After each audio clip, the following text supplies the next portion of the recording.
Bandar judi T bikin Jokowi kaget, diduga bikin kedar pejabat dan jenderal kendalikan judol Asia. Sejumlah jenderal pejabat tinggi diisukan kedar oleh sosok bandar judi inisial T, bahkan Presiden Jokowi sempat kaget.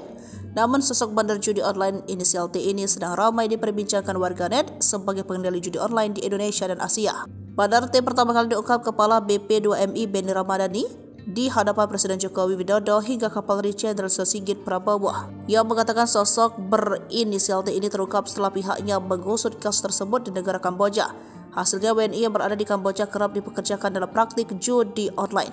Saya menyatakan di depan Presiden, Panglima TNI dan Kapolri, sebetulnya sangat mudah untuk menangkap siapa aktor di balik bisnis judi online di Kamboja dan siapa aktor di balik scamming online, kata dia. Benny mengatakan nama T sangat familiar namun tak bisa disentuh. Orang ini adalah orang yang selama Republik berdiri mungkin tidak biasa disentuh oleh hukum, ungkap Benny.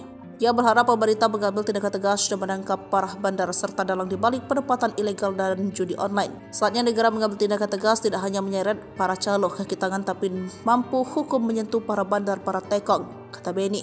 Secara terpisah, Menteri Kominfo Budi Aris Setiadi buka suara soal laporan inisial T yang diduga sebagai bandar judi online.